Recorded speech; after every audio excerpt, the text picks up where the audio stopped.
Boa noite. Como é que estão me ouvindo e me vendo bem? Hoje nós vamos conversar sobre a mulher negra, as lutas das mulheres e um olhar para a ancestralidade. A gente tinha começado o nosso papo anteriormente e aí aconteceu um problema na conexão e agora a gente está retornando, tá?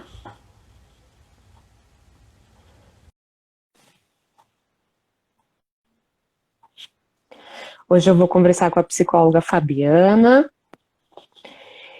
e foi. Agora foi.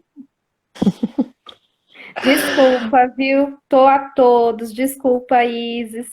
Eu tive uma questão de conexão. Acontece, é o campo, não vamos desistir por conta disso. Equilíbrio! Então, só vamos retomar. Então, assim, você começou a falar um pouco sobre constelação, o que é constelação, e você falou sobre a hierarquia. Mas vamos voltar Isso, desde o começo, por favor? Como é que você vamos. descobriu a constelação? Se Então, eu descobri. apresenta, claro, e vamos lá.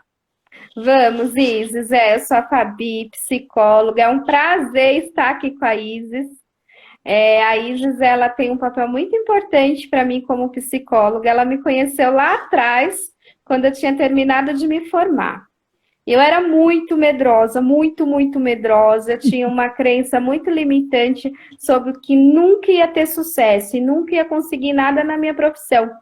E aí, diante de alguns processos terapêuticos, eu resolvi buscar o meu autoconhecimento. Para alguma coisa eu ia me encaixar na vida. E eu sempre gostei muito de estudar família. E eu acabei caindo de paraquedas em um workshop de constelação familiar. E aí, nesse workshop, eu acabei sendo sorteada e acabei participando de uma pequena constelação e eu saí apaixonada me perguntando o que é isso?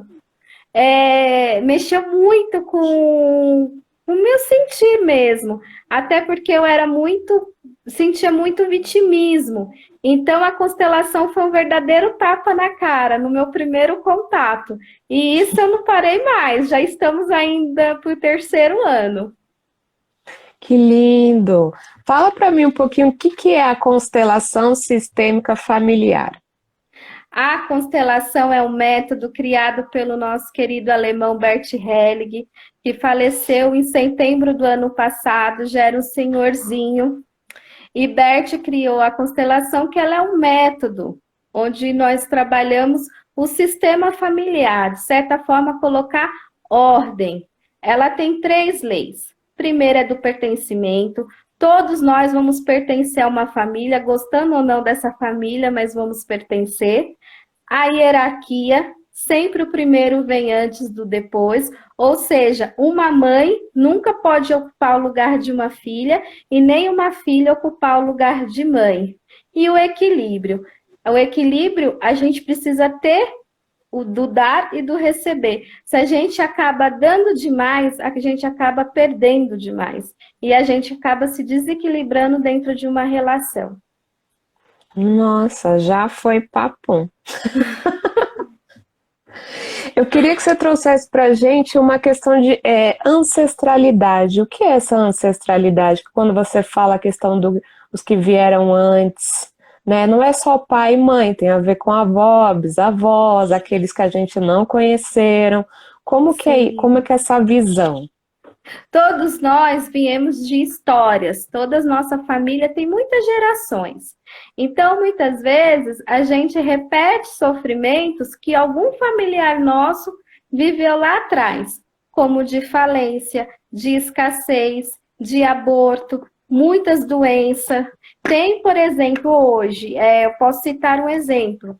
Tem uma criança, sei lá, que teve câncer. E aí a gente olha no atual hoje e não acha ninguém com câncer. Mas se a gente voltar lá atrás na história dessa família, alguém passou por esse processo. Então a constelação, ela vem trabalhando as suas gerações. Para a gente chegar hoje, eu, Fabi, você, Isis, para fazer esse trabalho, para contar essa história, alguma pessoa lá atrás no nosso passado já deve ter sido uma Isis e já deve ter sido Fabiana. Porque a gente traz DNA, a gente traz uma herança familiar dentro da gente. E isso ninguém pode tirar de nós. Com certeza. E aí, trazendo um pouquinho para essa questão de mulher, né, negra, as nossas lutas, e quantas mulheres aí do nosso DNA não devem já ter passado por várias lutas, por vários desafios, vários momentos também que falou, puta, agora não dá mais, eu desisto, mas aí do nada tiram aquele restinho de força e continua perseverando na insistência. Você acha que a gente consegue ter acesso a isso hoje, de trazer um pouquinho disso, a gente se deparar, se conscientizar? Sim, porque a gente traz uma força dentro da gente que muitas vezes a gente desconhece de tê-la. A gente vive alguns processos internos nossos que a gente olha e fala, meu, de onde eu tirei tanta força para lidar com determinada situação? E isso a gente traz dessa herança mesmo. É tudo registrado dentro da gente. As nossas mães vêm com muitas histórias familiares dentro delas. E isso, quando a gente tem o dom de passar essa vida pela frente, a gente acaba recebendo essa herança e essa força dessa família. Quando você fala de força dessa família, né, eu fico imaginando que o primeiro traço que eu ganhei foi o meu nariz assim, dessa forma, né? Não tem nem como falar que eu não sou descendente aí de alguma tribo africana, né? Então, Sim, assim, o quanto que isso também é difícil, essa aceitação de olhar para esse nariz que muitas vezes sofreu vários preconceitos e ainda sofre, bullying, e olhar para essa, não olhar para esse xingamento ou para essa zoação, mas olhar para essa força. sim. Até que eu brinquei, que eu comentei com você, o primeiro impasse para eu aprender a lidar com isso na minha vida foi lidar com o meu cabelo.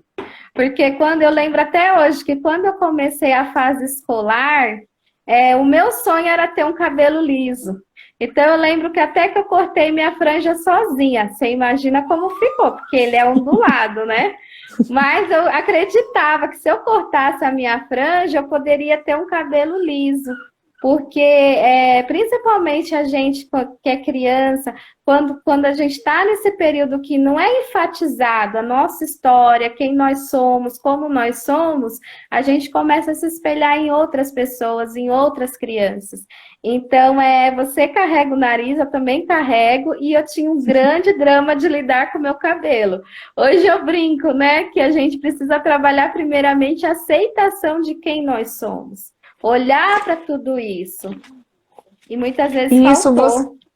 isso você acha que é uma forma também de honrar a nossa história, a nossa ancestralidade, olhar para tudo isso, olhar para esse cabelo, olhar para esse nariz, olhar para esse corpo, para essa cor, assim, né, que você falou da adolescência, das crianças, de não ter espelho, né, se espelhar Sim, em outras crianças, eu fiquei, assim, me lembrando que eu fui reparar que eu tinha uma cor diferente quando a TV da minha casa, que era preta e branca, se tornou colorida. E aí eu vi que eu não era branca, mas eu também não conseguia me ver como preta.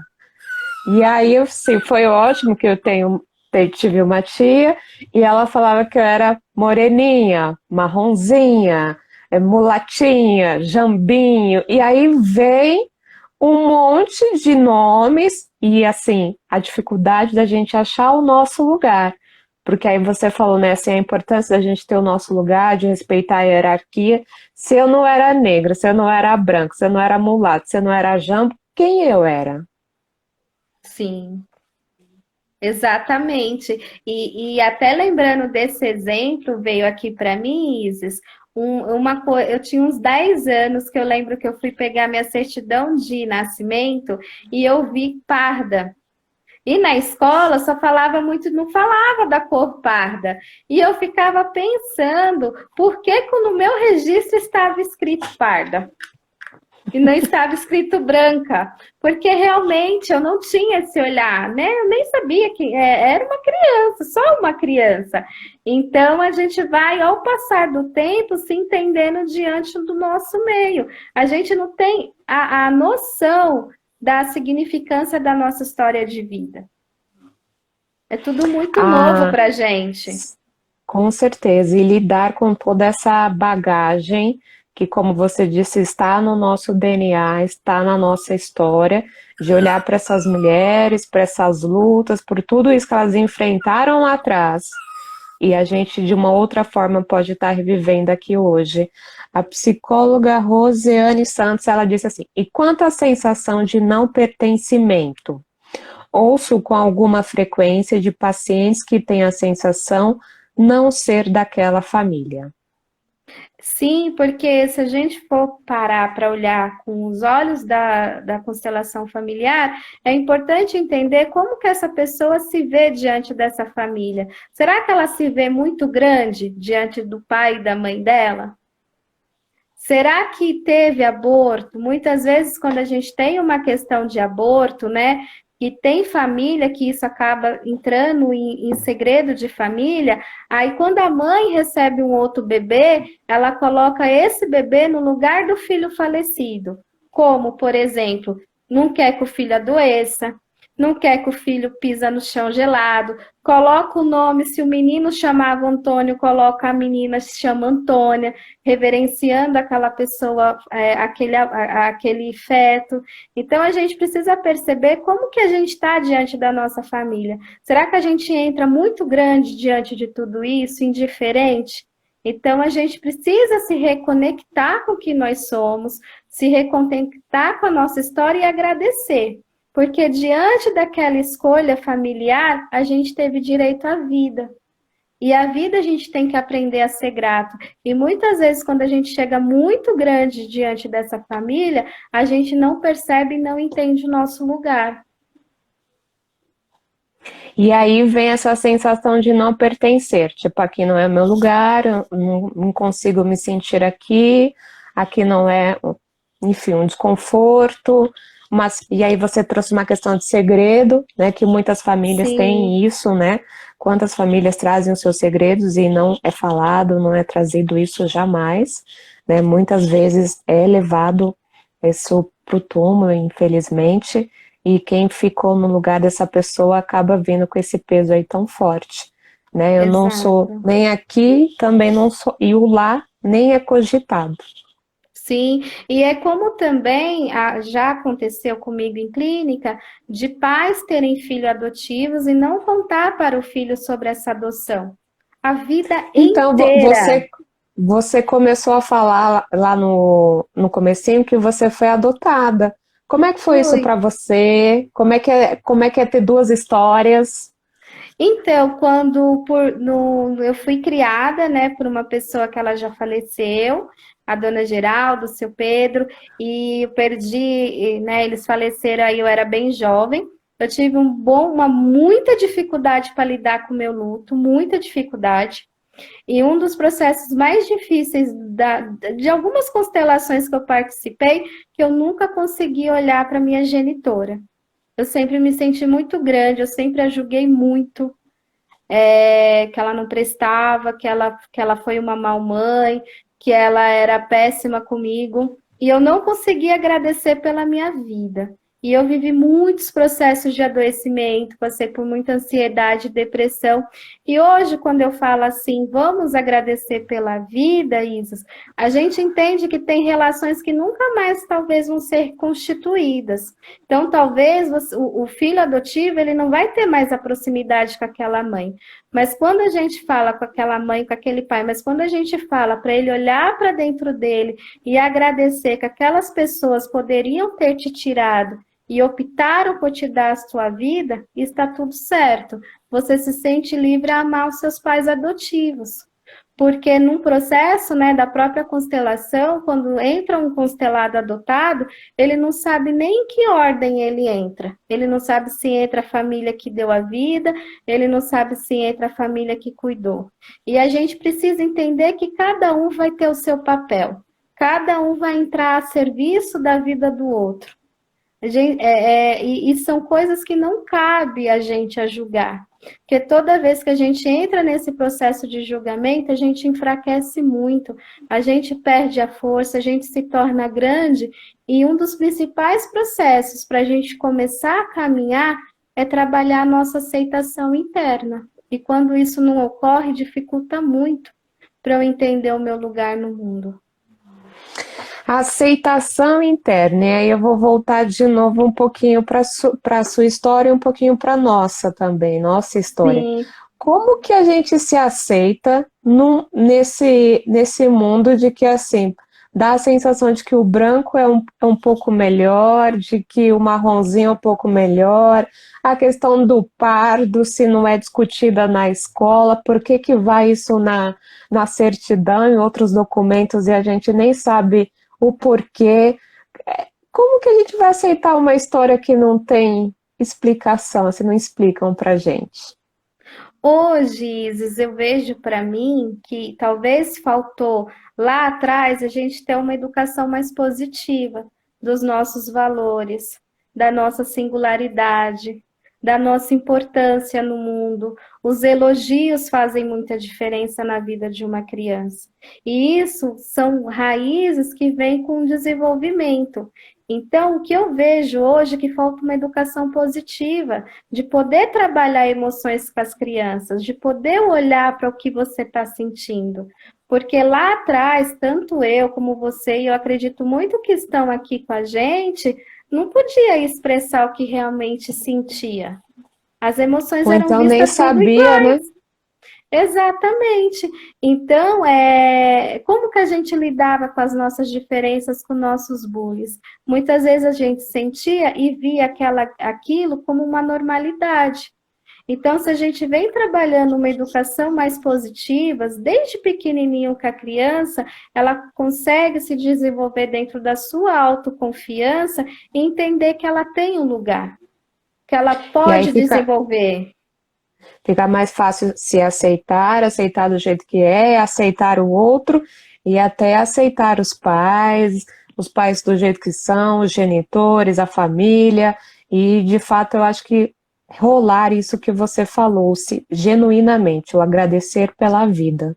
É, porque é isso que eu não entendia na minha vida, né?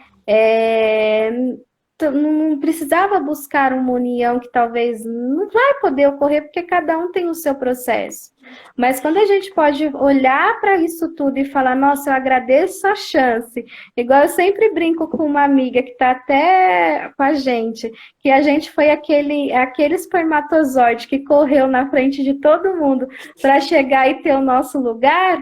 A gente toma a nossa força, a gente lutou pela nossa vida desde o momento que a nossa mãe nos gestacionou. Então, por que que a gente perde esse espaço quando a gente é colocado para viver diante de todas as dificuldades, as aprendizagens diante do mundo? Porque a gente Com perde certeza. essa essência. E é isso que a gente A, precisa sempre tomar. a Roselaine escreveu aqui pra gente: aceitar não é concordar, é ter a oportunidade de transformar, trabalhar positivamente. Sim. A educação positiva, ela faz muita diferença na vida da pessoa. O olhar positivo, o olhar de se autoconhecer, ele trabalha o seu próprio fortalecimento, de você poder olhar para um espelho e falar para você, eu sinto muito por não ter respeitado você. Eu sinto muito por você não ter dito os nãos que era necessário para o seu fortalecimento na vida. E isso é eu comigo mesmo, né, Fabi? Eu acho que vale a Sim. pena ressaltar isso muito, né? Viu, gente? É Sim. olhar no espelho e falar, ó, eu sinto Ah, muito. sim, verdade, porque assim, mesmo a gente, né, a gente que trabalha aí com saúde mental, a gente faz todo esse trabalho de empoderamento, de cuidado com a vida do outro, eu sempre penso que o seu processo, a gente, além da nossa aliança, o processo terapêutico é seu, a vida é sua. Então você precisa tomar rédeas e cuidar dela com mais carinho. Não vou ser eu que vou poder fazer isso por você. Fala um pouquinho pra gente sobre essa ordem do amor aí você falou a questão da hierarquia, trouxe três hierarquias, do Uhum. pertencimento, você falou a questão do amor, como é que é isso aí? Que amor é esse? Que forma de amar é esse? É amar a si, amar o outro, é aceitação dos pais? Que amor, que aceitação é essa? A ordem, né? A ordem do amor é a ordem. O amor é a coisa mais sublime que existe. Quando a gente fala no amor. Quando a gente fala no amor verdadeiro, a gente abre mão dos julgamentos. E isso é um processo que a gente precisa aprender na vida. Porque muitas vezes, quando a gente julga alguém, quando a gente toma a dor de alguém, a gente enfraquece essa pessoa. A gente precisa lidar com a compaixão. Então, eu vejo o amor é quando você tem a compaixão, primeiramente, pelo que você é, pela vida que você traz dentro de você, antes de você olhar para outra pessoa com apontamento. Porque muitas vezes a gente joga no outro a responsabilidade da gente tomar a nossa vida. A gente acredita que todo mundo vai poder nos salvar. E isso não é verdade, porque ninguém vai poder salvar ninguém. Então, Nossa, que duro isso de ouvir, é, ninguém vai poder salvar ninguém.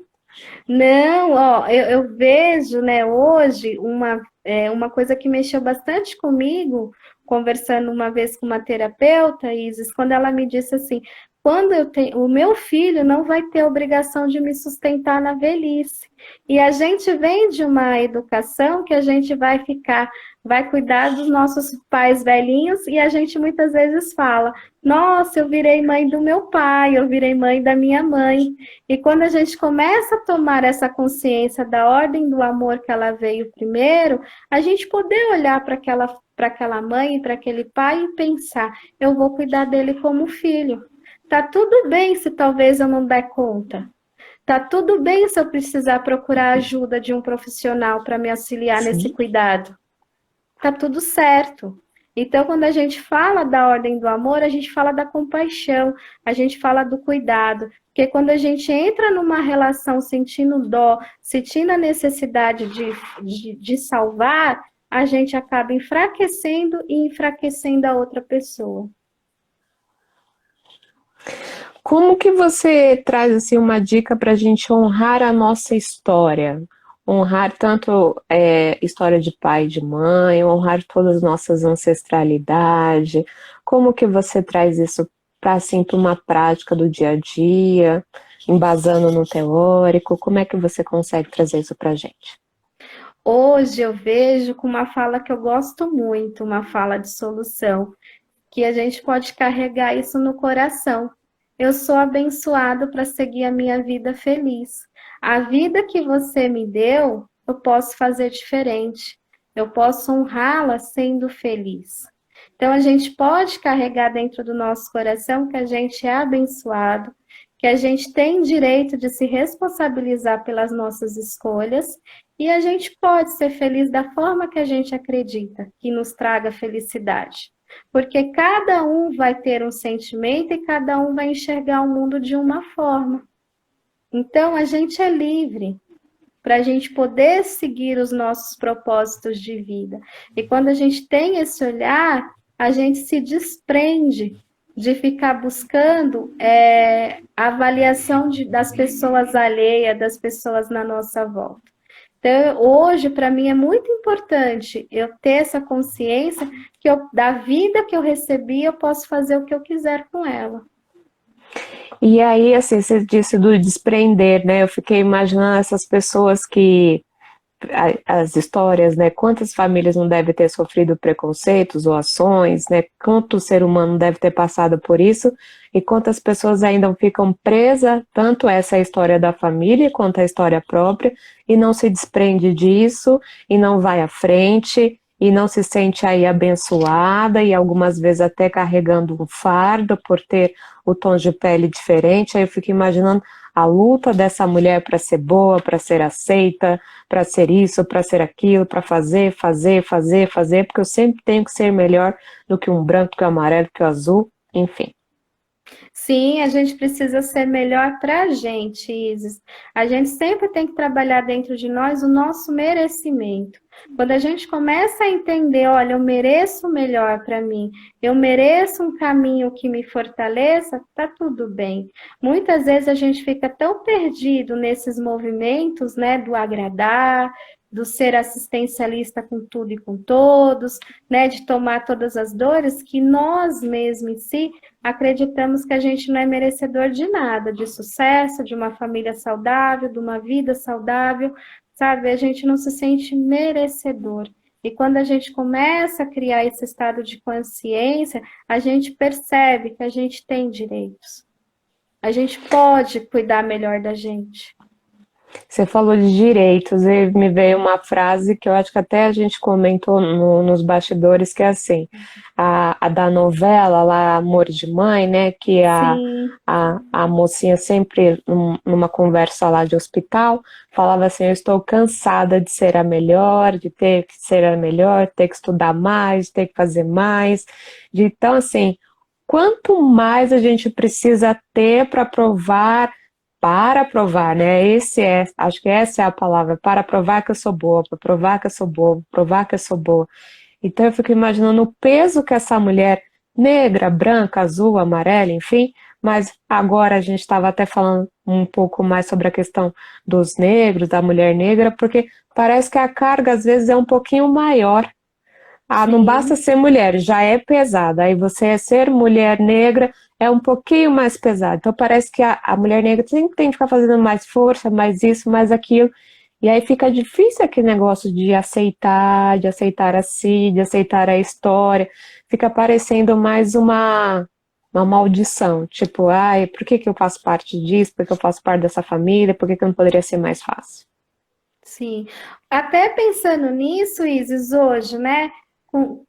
Você, com todo o seu trabalho, que eu vejo aí cada minuto mais vem crescendo e novamente, como que hoje você vê o seu lugar diante de tudo isso que você vem conquistando? Você é uma merecedora. Hoje a gente está até conversando nos bastidores que assim, né? Foi uma sementinha que foi plantada lá atrás, que a gente vai cuidando a cada dia, mas não, eu acho que não tem mais essa cobrança de eu tenho que, eu tenho que provar que.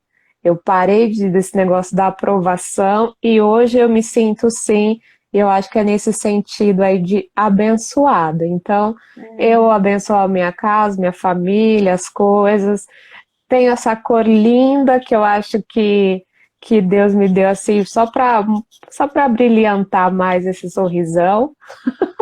E é isso, assim, né? Eu não acho que é um problema mais, assim, eu acho que é só uma cor e pronto. Tem um simbolismo muito grande, com certeza, toda uma história, mas todas essas mulheres que vieram antes de mim, tenho certeza de que elas estão felizes porque eu cheguei aqui, né? Então, todo mundo que veio antes, com certeza, deve ter feito por merecer para cada uma delas irem evoluindo, né? Então, Sim. tem uma frase que eu gosto muito que é assim, o sucesso de um é o sucesso de todos. Então, se eu representar o sucesso no meu clã familiar, tá ótimo, eu fico muito honrada por isso. Toma o seu lugar na vida, né? Sim, acho que Isso é você importante. também. Oh, com certeza. Eu vejo hoje, né, de todos os passos. Hoje eu me responsabilizo pelas minhas escolhas. Eu não, hoje não sofro mais por pensar dessa forma, por buscar outros caminhos, né? Hoje, para mim, eu venho aprendendo, se eu tiver coragem de ser a Fabiana, está tudo certo. Então, que eu mantenha a força e a minha coragem, que o resto as coisas vão vindo. E aí a gente vem para uma questão de identidade, identidade da Fabiana. Não vai ser mais a mulher negra, a mulher, a mãe, a avó, a tia, mas é a Fabiana. E aí a gente não precisa mais de nenhum adjetivo para caracterizar você. Exatamente, é assim que hoje eu vejo.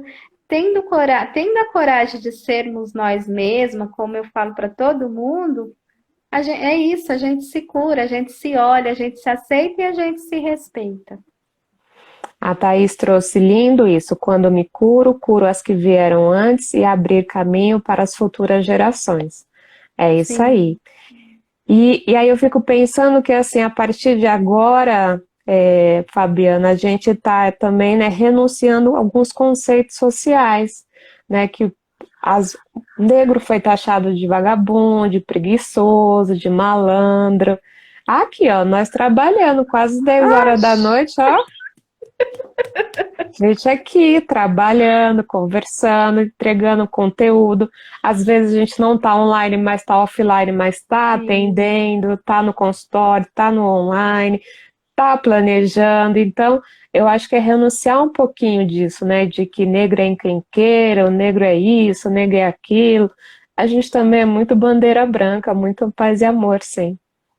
Sim, com certeza. Eu acho que até comentei com você fora que para mim a quarentena, em quase 20 anos, foi a minha primeira férias, né? Foi o primeiro momento que diante de tanta coisa que aconteceu, né? A gente fica triste por ter paralisado, lógico, a gente sabe da nossa responsabilidade, mas em quase 20 anos eu nunca tinha tido férias, assim, de parar e não me conectar em nada de poder, eu brinco, de poder olhar o que eu tenho dentro da minha casa. E isso fez muita diferença para mim, porque foi o tempo que talvez eu precisava. E até mesmo hoje para rever algumas coisas que estavam perdidas diante de tudo isso, né? Então a gente mesmo sabe do que a gente acredita. E talvez o que a gente acredita é tão importante para a gente que quando muitos estão dormindo, muitas vezes a gente é um momento onde a criatividade surge, e a gente pensa, nossa, eu preciso fazer alguma coisa por mim. Como você aí novamente, eu sou a psico Fabiana, então a gente precisa cuidar do que a gente vem construindo com tanto amor, que é o legado que a gente vai deixar nessa vida. É a nossa E assim a história, né? gente honra a nossa história, honra a nossa ancestralidade, mostra a garra de todos esses ancestrais, a firmeza, o cuidado, a luta. A luta não é no sentido de ir lá e matar e batalhar, não, mas é de batalhar para cada dia ser melhor, de cada dia fazer algo diferente, de deixar um legado positivo, de curar gerações futuras. Isso é algo que precisa de esforço também. Eu acho que você falou uma palavra que eu gostei muito, que é compaixão. Acho que a gente precisa ter paixão Sim. nas coisas, senão só dó, só pena, não vai, a gente se sente enfraquecido. Exatamente. Isso faz toda a diferença. A gente deixa o que é do outro, a gente pega só 5% e a gente fica com 95% que é nosso. Cada pessoa vai ter um destino, cada pessoa vai ter o processo. A gente acolhe, entende e deixa fluir com amor. Esse que é o nosso papel, né? Quando a gente Com tem esse certeza. olhar mais amoroso, a gente percebe o quanto que a gente dá chance para o outro também poder florescer e entender o propósito dele de vida. Ninguém vai poder Com tomar o que certeza. é de ninguém. Que bom. Para quem não chegou no primeiro pedacinho da outra live, eu vou finalizar, né, com o poema da Mel Duarte, tá? E Sim, aí no final a Fabi deixa os contatos dela. O poema se chama Não Desista, Negra, Não Desiste. Ainda que tente lhe calar, por mais que queiram esconder, corre em tuas veias força e orumbá, axé para que possa prosseguir. Eles precisam saber que a mulher negra quer casa para morar, água para beber, terra para se alimentar. Que a mulher negra é a ancestralidade de imbês e atabaques, que ressondam os pés, que a mulher negra tem suas convicções, suas imperfeições. Como qualquer outra mulher, vejo que todas nós, negras meninas, temos olhos de estrelas que por vezes se permitem constelar. O problema é que desde sempre nos tiraram a nobreza. Duvidaram das nossas ciências e quem antes atendia pelo pronome Alteza, hoje, para sobreviver, lhe sobra o cargo de empregada da casa. É preciso lembrar da nossa raiz, semente negra, de nossa força matriz, que brota em ristes, mãos calejadas, corpos marcados, sim, mas de quem ainda resiste, não desiste, negra, não desiste. Mantenha sua fé, onde lhe couber, seja espírita, umbandista do candomblé, budista do candomblé. É teu desejo de mudança, a magia que traz da tua dança que vai lhe manter de pé. É você, mulher negra, cujo tratamento majestade é digno, livre, que ama seus crespos contra os sistemas, livre para andar na rua sem sofrer violência, e de que preciso for, levanta a arma, mas antes da luta, com poema, e não desiste, negra, não desiste. Ainda que tentem lhe oprimir, e acredite que eles não vão parar tão cedo, quanto mais você se omite, eles vão continuar a nossa história escrevendo. Quando olhar para suas irmãs, veja que todas somos o início, mulheres negras, desde o primórdio, desde os princípios. África, mãe de todos, repare nos teus traços, indícios, e no teu colo, onde tudo principia, somos as herdeiras da mudança, de um novo ciclo. É por isso que eu digo que não desisto, que não desisto, que não desisto. Mel Duarte. Obrigada a todos que estiveram aqui, que contribuíram para a live, que deixaram aqui os seus beijos, seus abraços. Algumas pessoas disseram que estavam com saudade de você, Fabi, depois você entra em contato com elas. A Fabi Portela disse que estava com saudade de você. Linda. A Iris estava por aqui, a Rosiane, a Kelly, enfim, a todos vocês que estiveram por aqui, que nos prestigiaram com a sua presença e com aquilo que a gente tem mais de precioso hoje em dia, que é o tempo, né? Sim. Obrigada, Fabiana, por ter aceitado ter conversar aqui com a gente um pouquinho, falar da importância da gente olhar para trás, para a nossa semente. E se permitir, eu acho que é ter esses olhos de constelar, de olhar para as gerações futuras também e saber que aí eu gostei muito desse poema que é assim, nós somos a mudança, eu, você e todas essas mulheres que estão aí, a gente não esquece daquelas que vêm antes, agradece, mas a gente parte. Sim. Firme. Exato. Obrigada, viu? Eu que agradeço a tudo.